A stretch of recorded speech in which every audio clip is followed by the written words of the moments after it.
Bonsoir à tous et bienvenue dans votre journal. Ce soir, pour nous accompagner, Daniel Zaïdani, conseiller départemental de Pamandzi. Bonsoir. Bonsoir. Alors hier, le président du conseil départemental a présenté ses vœux pour l'année 2016. Un discours plutôt positif et empreint de cette ambition de revenir à un équilibre budgétaire d'ici la fin de l'année. Un vœu pieux qui d'ores et déjà pose de nombreuses questions. On en parle tout à l'heure avec vous. Avec nous également Pierre Bellucci. Bonsoir Pierre. Bonsoir Amina, bonsoir à tous. Alors, il sera question de ce conflit social qui touche le géant pétrolier Total. On a vu suite à des procédures disciplinaires qui ont été prises à l'encontre de 5 salariés, les syndicats ont enclenché une grève hier, syndicats, CFDT et FO. Qu'en est-il aujourd'hui? On en parle également tout à l'heure avec vous. Mais d'abord, voici les titres de ce vendredi 15 janvier. Depuis hier soir, le port de Longoni est bloqué par les salariés de la Smart. Ils s'insurgent contre la perte du contrat avec le groupe mondial de transport maritime CMA-CGM, qui travaille désormais avec MCG. Un nouveau conflit qui risque fort de faire fuir définitivement certains transporteurs maritimes. L'allotissement du marché des transports scolaires continue de créer des tensions. Après les retards des élèves non acheminés à bon port, ou encore un manque de place criant, c'est au tour des cartes de bus d'être source d'une vive colère. Explication. Au même titre que Mayotte, de nombreuses madrassas se créent régulièrement sur les 3 autres îles de la Lune.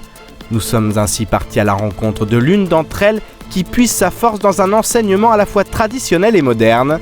Reportage à la fin de cette édition. Hier, lors de la traditionnelle cérémonie des vœux, le président du conseil départemental a consacré une partie de son discours au port de Longoni. D'un ton ferme, il a exposé ce qui pourrait se produire si le conflit entre la Smart et MCG venait à perdurer. Après s'être réjoui de l'accord signé entre les deux parties en décembre, il a appelé chacun à faire preuve de responsabilité. Mais quelques heures plus tard, les salariés de la Smart bloquaient le port. L'accord aura au final tenu moins d'un mois. Un sujet signé Abbas Alidi, Pierre Bellucci et Leslie Vimné. Alors que l'on pensait la situation revenue à la normale, voilà que le conflit entre la Smart et MCG reprend de plus belle. En cause depuis la signature d'un accord en décembre, le groupe mondial de transport maritime CMA-CGM a rompu son contrat avec la Smart et fait désormais appel à une autre société, Manuport, une société créée en 1988 et qui fait partie du groupe MCG. Les dockers de la Smart avaient donc prévenu, ils s'occuperont des navires CMA-CGM et de ses marchandises comme ils l'ont toujours fait. Et si quelqu'un de Manuport venait à s'approcher pour prendre le relais, il ne faudrait alors que très peu de temps pour que les échanges deviennent musclés. La solution, je pense que ça viendrait plutôt de Madame Nel, c'est-à-dire du fait qu'on a été désigné en tant que manutentionneur au port de Longoni, et que pour elle, dans sa tête, Manuport doit faire la manute sans agrément. Donc de notre côté, c'est un peu du n'importe quoi et on ne se laissera pas faire. Madame Nel a signé document nyingi ibaki mkiri document zini rangi Shingereza bengatsoelewa bewasi madokera relemo ufanyazi avamwa tambutu Madame Nel wasirleme wavan karsumtsa hatsela poruhunu vanas kasatsena Madame Nel karsumtsa hatsela tsala poruhunu bas. Depuis hier, le bateau de la CMA-CGM est bloqué à quai par les salariés de la Smart. Un autre bateau est prévu pour demain, mais son sort risque d'être le même. Un nouveau conflit que le vice-président du groupe MCG peine à comprendre. Donc il y a un navire de la CMA-CGM qui est bloqué aujourd'hui, qui ne peut pas partir. Ça aussi, par la même occasion, bloque le quai. Vu que ce navire a encore des panneaux de cale qui sont à quai, la charge n'a pas été stabilisée, empêchant un navire de partir et par la même occasion tout autre navire de venir accoster. On ne comprend pas non plus le refus de la Smart de nous faire un devis de prestation de service parce que ça rentrait un peu dans l'esprit du contrat qui a été signé en décembre. qu'on partage le travail, que la Smart et les dockers de la Smart fassent un travail à bord, que nous on fait le travail à quai sur le client CMA CGM, parce qu'aujourd'hui il ne faut pas oublier que la Smart a encore tous les autres clients. Il reste les autres armateurs, il reste MSC, il reste les cimentiers, tout ce qui est navire de vrac, le terminal gazier, tous les autres travails. On parle d'un client qui a signé un contrat avec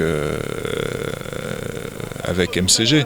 En effet, une question se pose dans ce conflit.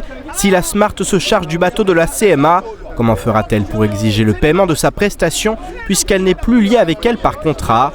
D'autant que la patience du groupe mondial de transport maritime semble avoir ses limites et la menace de rompre les relations commerciales avec Mayotte est de plus en plus présente.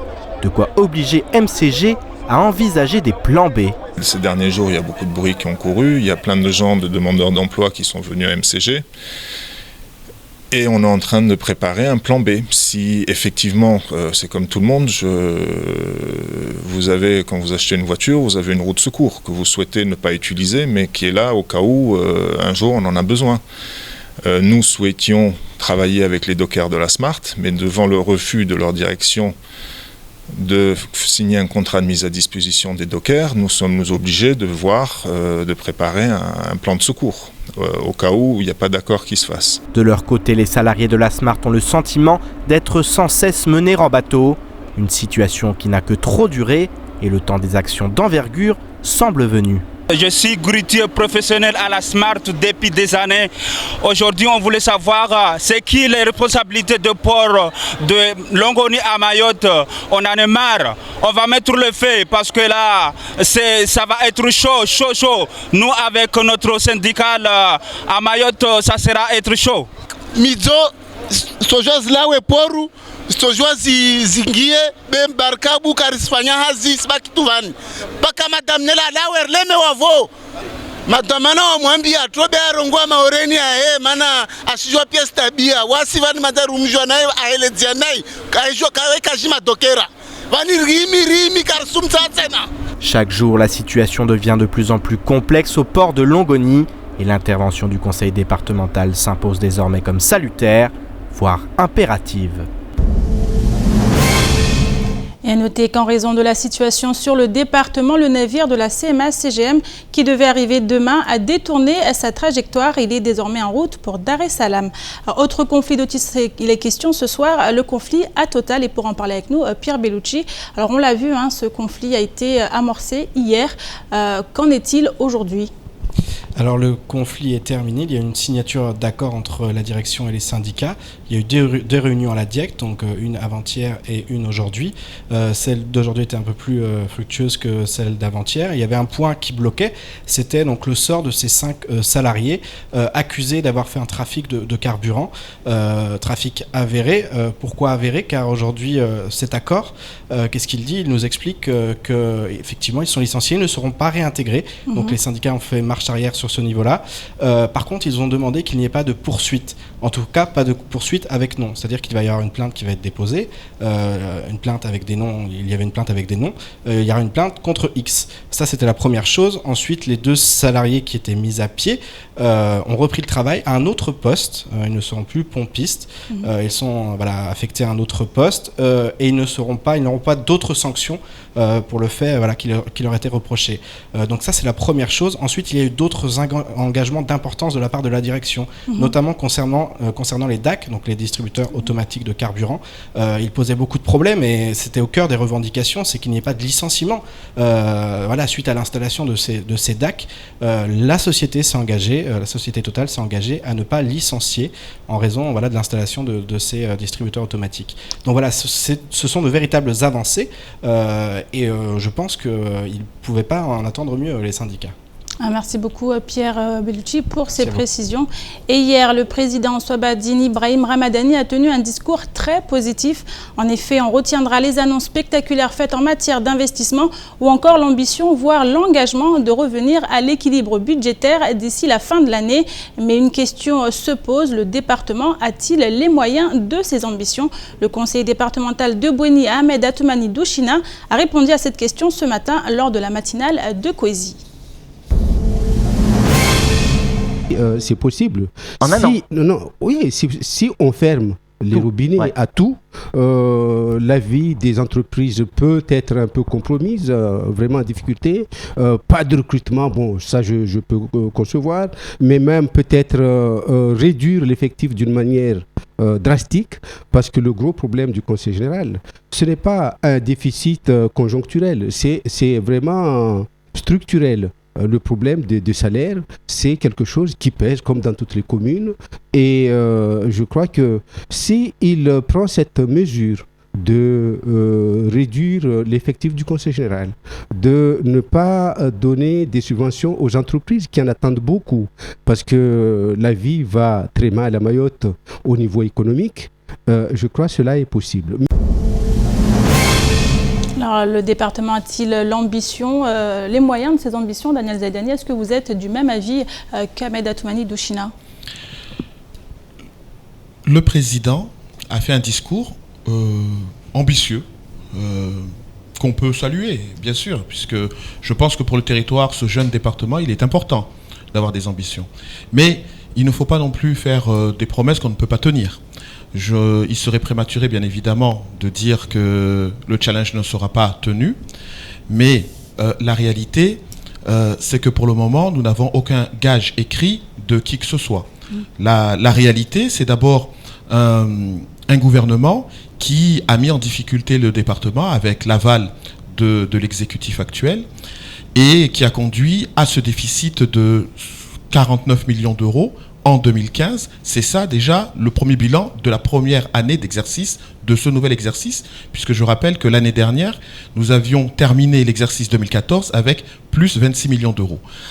Maintenant, il est clair que je me réjouis de la confirmation du président Swabadine consistant à dire que les programmations qui sont cofinancées par l'Europe ou par l'État seront les projets prioritaires.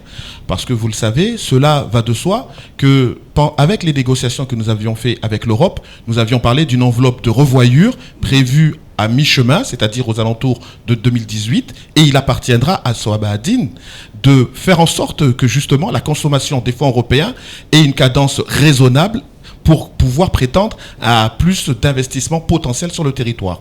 De la même manière, les négociations qu'il est en train de mener actuellement avec les services de l'État pour essayer de récupérer les millions d'euros qu'il a laissé filer, c'est d'une certaine manière à l'expression de Nicolas Sarkozy, je te passe la salade, je te renvoie la rhubarbe, c'est pas plus mal. Mais l'essentiel, c'est que le département puisse avoir les moyens. Mais en l'état actuel précisément des choses, je suis inquiet, puisque pour le moment, rien n'a été acté.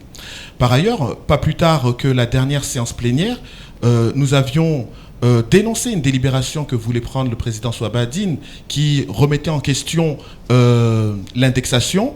Il a fallu que nous fassions des sorties médiatiques pour qu'il revienne en arrière, donc c'est une chose positive, mais on voit bien quelque part que la tentation est extrêmement forte d'aller chercher des économies là où on ne devrait pas remettre en question l'indexation. C'était inapproprié. Proposer de revaloriser à la hausse les impôts alors même que nous sommes en train de souffrir de cela, c'est totalement déraisonnable. Donc, de la même manière, affirmer que la masse salariale va se maintenir au même niveau alors même que nous savons que l'indexation c'est plus 10 millions d'euros, je m'interroge sur la manière dont il va procéder pour maintenir une masse salariale de même niveau alors qu'une augmentation de 10 millions d'euros va s'opérer sur les salariés. Alors encore une fois, je le dis, les agents du conseil départemental ne doivent pas être une variable d'ajustement pour retrouver l'équilibre de la collectivité. Donc en clair, vous êtes sceptique sur ces annonces qui ont été faites, hein? Non, mais je dis que toute annonce doit être en corrélation avec la capacité financière. Avec moins 49 millions d'euros, dites-moi où est la capacité financière de la collectivité pour mener à bien ses missions. Pour le moment, aucune capacité financière pour mener à bien ces missions. Donc pour le moment, c'est des discours oraux. Nous avons besoin d'éléments chiffrés. S'il a tenu ses propos, c'est qu'il est optimiste par rapport aux premières négociations qu'il a pu avoir avec Paris.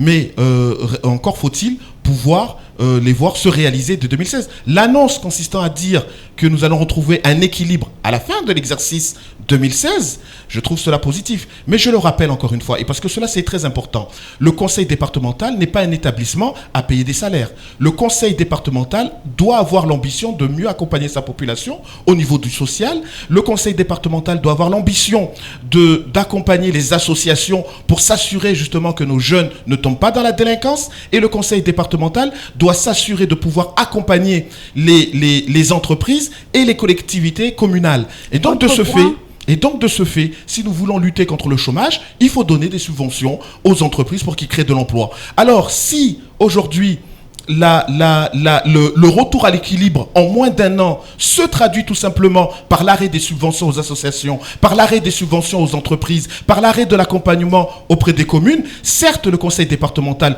pourrait quelque peu se trouver mieux, mais à quel prix ?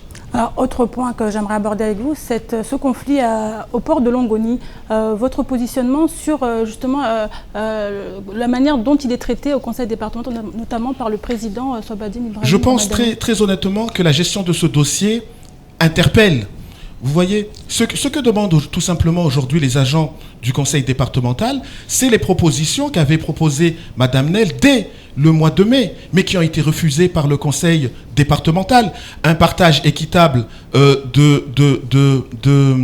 du transbordement, puisque je rappelle que la première convention qui a été proposée, c'était 75% pour la Smart. Effectivement, à l'issue de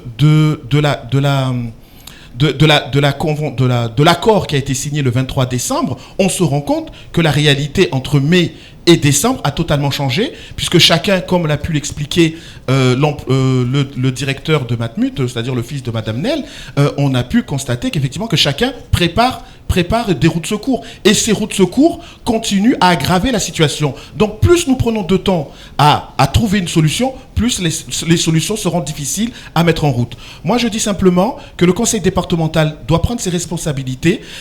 Elle a fait des erreurs de début, c'est des erreurs de débutants, puisque le dossier n'était pas maîtrisé par ceux qui en avaient la charge.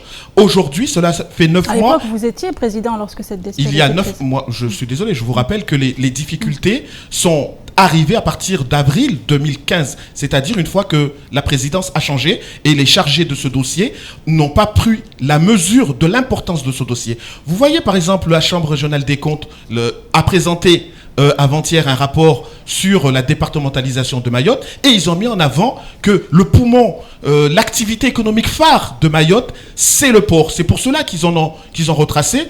Ils avaient souhaité aborder la question, par exemple, de la piste longue, mais l'État n'en a pas fait suffisamment pour que ce soit un axe prioritaire. Aujourd'hui, la priorité en termes économiques, c'est le port de Mayotte. Nous savons qu'il doit avoir plus de 100 millions d'euros d'investissement. Il est temps maintenant que ce port fonctionne, mais pour cela, il est impératif que les vraies problématiques relationnelles soient posées sur la table, mais nous ne voulons plus voir des conventions qui se signent à la veille de Noël pour faire des photos tout souriants, pour voir le lendemain, voir les gens retourner dans la rue. Cela montre bien, quelque part, que la proposition peut-être était mal montée et que les échanges, finalement, n'étaient que de façade.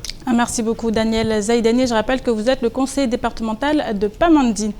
Et depuis quelques jours, les médiateurs et chauffeurs de bus qui travaillent pour les transports scolaires tirent la sonnette d'alarme. En cause, les tensions quotidiennes avec les élèves qui prennent une dimension explosive. En effet, cette année, les élèves disposent de différentes cartes d'accès au bus, les uns relevant de l'entreprise Matisse et les autres de Tama, un autre attributaire. Conséquence, collégiens et lycéens ne peuvent plus, comme auparavant, emprunter les bus qui se présentent, puisque les chauffeurs de bus contrôlent les titres de transport. De quoi mettre le feu aux poudres. Reportage signé Pierre Bellucci et Leslie Vimney. Lors de l'allotissement du marché des transports en août dernier, l'entreprise Matisse a perdu son monopole. Elle partage désormais la tâche d'acheminer les élèves avec le groupement Tamaya Leona Messo. Mais depuis la rentrée scolaire, les problèmes se multiplient. Dernier en date, les cartes de transport qui diffèrent d'une société à l'autre sans que les bus soient suffisamment distincts. Ainsi, une carte Tama ne permet pas l'accès à Matisse et vice-versa. Un jeune étudiant nous en dit plus sur les problèmes rencontrés. Arrivé sur le bus, on m'a dit de sortir mon carte. Alors j'ai sorti ma carte et on m'a dit que je ne peux pas monter dans cette bus. Pourquoi? J'ai demandé pourquoi. Ils m'ont dit ta carte est trouillée. Et là, alors que si ta carte est trouillée, tu ne peux pas monter dans un bus de Matisse. Tu montes dans un bus de Tama.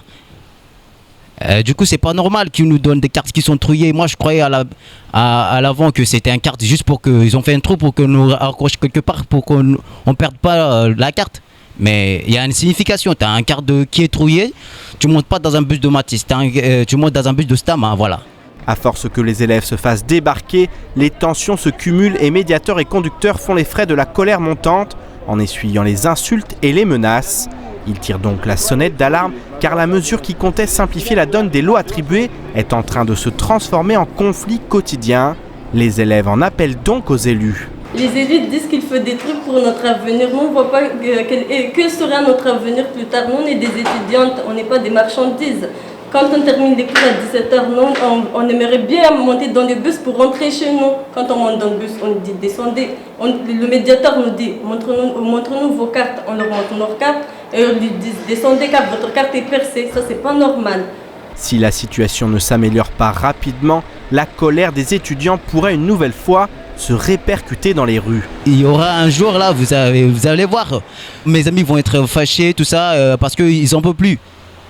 Il risque d'y avoir des blocages. Voilà, et de blocages, tout ça, des bus caillassés. Et quand les bus vont être caillassés, vous allez dire que voilà, c'est nous qu'on a commis l'erreur. Mais alors c'est que c'est vous. Il faudrait que vous arrêtez. On monte dans un seul bus comme avant, que ce soit comme avant. La casse du marché des transports continue de poser de nombreux problèmes. Après les retards des élèves qui n'arrivent pas à bon port ou encore le manque de place, ce sont désormais les cartes de bus qui deviennent source de conflits. Et à noter qu'une procédure d'harmonisation est en cours actuellement pour remédier à ce problème. Et depuis plusieurs semaines au marché de Mamoudzou, des faux billets sont en circulation. Un individu a été interpellé par la police mercredi en début d'après-midi. L'individu aurait lui aussi récupéré le faux billet après une transaction économique. En voulant acheter des litchis, les vendeurs se sont vite aperçus de la supercherie. Plus d'une centaine de faux billets de 20 € ont été saisis par les forces de l'ordre. De plus de précisions dans ce sujet signé Shakila Issouf et Adèle Laurent. Dans la zone commerciale de Mamoudzou, les transactions sont rapides et souvent entreprises sous le stress de voir une descente de la police municipale ou nationale pour ces vendeurs à la sauvette. Mais lorsque cet après-midi-là, un homme vient pour acheter 1 kilo de litchi, cette vendeuse se rend compte immédiatement que le billet de son client est faux. Il y a une personne qui venait acheter des litchis, il y a d'autres qui m'ont à côté. Le moment où j'ai commencé à peser, elle m'a demandé 1 kilo de litchis. Il a sorti l'argent dans sa poche, il m'a donné 20 €. Moi, j'ai vérifié je vois que c'est faux billet. On ne sait pas que c'est pas lui, mais il y a des 140 faux billets qui étaient circulés ici. Utilisant cette fausse monnaie pour s'acheter à manger, la délinquance de survie reste une explication probable. Les commerçants et les vendeurs à la sauvette restent inquiets et vigilants lors de chaque vente. Waya kuangalia uzuri mtu aliona usona shauku jawa ria serikali. Simwambia c'est bon, simtilia kilo yake ya lichi. Après anva marke ile simregezea. Kabla atoe marke sika simregezea 17.50. Maana nakuuza kilo moja 2.50. Simva marke yake anva ile sitia poshoni tu amitaangalia. Taangalia. Alawa anva vero. Siwasili babo spara mtu masilia. We jana ukauniva vero fobie. Leo tena uja tena univa yangine. Simuangalia sura yake simaizi. Amba huu simuuliza lichi leo na kweli aniva vero. Siangalia poshoni spara kweli vero moja, sikana vero mbili na marque zingine. Ikafobie. Les peines encourues pour ce genre de délit sont lourdes. La mise en circulation de fausses monnaies est punie de 5 ans d'emprisonnement et de 75 000 € d'amende. On ne sait pas si d'autres individus sont en possession de cette fausse monnaie. Ces faux billets ont une bande noire sur le côté droit au lieu d'une bande grise. La vigilance reste de mise. Cela fait bientôt 2 ans que les mamas brochetti du marché couvert ont été installées dans de nouveaux bangas. Un déménagement qui a été voulu par la mairie de Mamoudzou, une opération initiée pour lutter contre l'insalubrité. Les précisions dans ce sujet signées Adèle Laurent et Shakila Issouf. À l'heure actuelle, les conditions de travail ne se sont pas améliorées. Avec un revenu maximum de 400 € par mois, Les Boigny payent 80 € la location du banga, sans compter les factures d'eau et d'électricité. Construit sans prendre en compte les conditions de travail des restauratrices, ces dernières cuisinent dans des conditions très dures.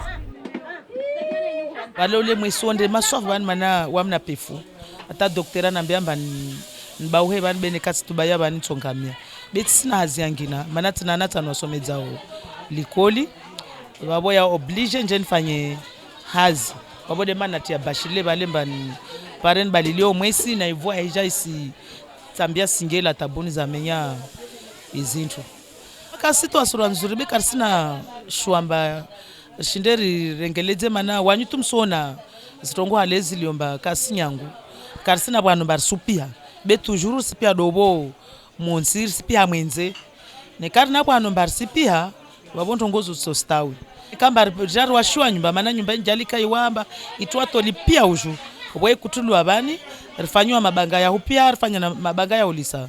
Watoka orahafu. Mana babo kila mtu afanya uchafi hai, watujulwa namba. Bani bwanu bocha. Bewa sita bwanu bwa utamaji bankarna. La Amerika ibenzera tamaji mwenze hule, mana mtu asifanya uchafi, na yo hak. Na hunu tiozatu zini zbush. Ce n'est pas leur seul souci. En effet, le problème du coût des aliments se pose aussi, comme nous l'explique Bimtim Kolo, représentante des Mama Brochetti. Maisha brosheti yetu yani ya nai. Mana zitu za hali karishinda ranunua za hulara pia rava watu wala atawajibiwa urde mara za handa. Tovi ya hali mba wainunua tovi moja ushinda waipiha wauza kilo ya nyama. Wasi ufanya jitihadi mana bani kabwatu wasima kabwatu waitoka wetu bani trotro masizi vu. Bweri sifanya jitihadi yatu heli ritoshindrao. Na wako askiri mbari sifanya uchafi sifanya jao. Na ini uchafi unu wasiri sifanya tro mana bani tibanu babuchiwa karo. Tibanu babuchiwa stima mbari sojua renge ritie shifo rihose burahare. Nafi wasiri situambi habe maskini lazima waitoambia. Endroits non isolés et vulnérables à la pluie, sans évacuation des eaux usées, ces bangas sont loin d'être aux normes, malgré les promesses du Conseil général.